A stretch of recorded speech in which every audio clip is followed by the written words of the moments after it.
ഒരു പ്രധാനപ്പെട്ട ഒരു വാർത്തയിലേക്ക്. തിരുവനന്തപുരം കുളത്തൂരിൽ ദേശീയപാതയിൽ കാറിനുള്ളിൽ പുരുഷന്റെ മൃതദേഹം കണ്ടെത്തിയിരിക്കുകയാണ്. വലിയവേളി പൗണ്ടുകടവ് സ്വദേശി ജോസഫ് പീറ്ററാണ് ഇപ്പോൾ മരിച്ചിരിക്കുന്നത്. മൃതദേഹത്തിന് 3 ദിവസത്തെ പഴക്കമുണ്ടെന്നാണ് നിഗമനം. വിവരങ്ങളുമായി വിഷ്ണു ചേരുകയാണ്. വിഷ്ണു, ഇപ്പോൾ കാറിനുള്ളിലാണ് ഒരു പുരുഷന്റെ മൃതദേഹം കണ്ടെത്തിയിരിക്കുന്നത്. ജോസഫ് പീറ്ററിന്റെ മൃതദേഹമാണെന്ന് ഇപ്പോൾ തിരിച്ചറിഞ്ഞിട്ടുണ്ട്. മറ്റെന്തെല്ലാമാണ് പുതിയ വിവരങ്ങൾ? അനുപ്രിയ, വലിയവിള പൗണ്ട് കടവ് സ്വദേശി ജോസഫ് പീറ്ററിന്റെ മൃതദേഹമാണ് കാറിൽ നിന്നും കണ്ടെത്തിയിട്ടുള്ളത്.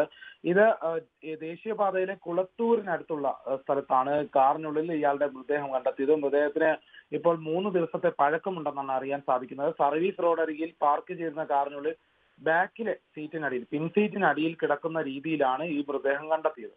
തുമ്പ പോലീസാണ് ഇക്കാര്യം കണ്ടെത്തിയത്. കഴക്കൂട്ടം അസിസ്റ്റന്റ് കമ്മീഷണറുടെ നേതൃത്വത്തിൽ പരിശോധന നടത്തിയിട്ടുണ്ട്. രാവിലെ തന്നെ റോഡിലൂടെ നടന്നുപോയ ആളുകൾ ഈ ദുർഗന്ധം ഉണ്ടായപ്പോഴാണ് കാറിനുള്ളിലേക്ക് നോക്കിയത്. അപ്പോഴാണ് മൃതദേഹം കണ്ടെത്തിയത്. ഏതായാലും 3 ദിവസമായി തന്നെ കാർ ആ പരിസരത്ത് കിടക്കുന്നുണ്ടായിരുന്നു. അതോടൊപ്പം തന്നെ അതിനുള്ളിൽ ഈ മൃതദേഹം ഉണ്ടായിരുന്നു എന്നാണ് പോലീസിന്റെ ഒരു കണക്കുകൂട്ടൽ. ഏതായാലും പോലീസ് അന്വേഷണം ആരംഭിച്ചിട്ടുണ്ട്. മരണകാരണം എന്താണെന്ന് കൃത്യമായി അറിയാൻ സാധിച്ചിട്ടില്ല.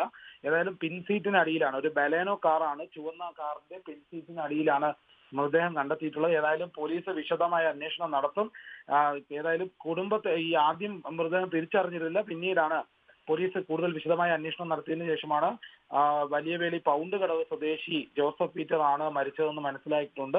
ഏതായാലും ആളെ കണ്ടെത്തിയ ശേഷം പോലീസ് മരണകാരണം അന്വേഷിക്കുന്നുണ്ട്. കൃത്യമായ ഒരു അന്വേഷണം ആരംഭിച്ചിട്ടാണ് ഇപ്പോൾ ലഭിക്കുന്ന വിവരം. അനുപ്രിയ.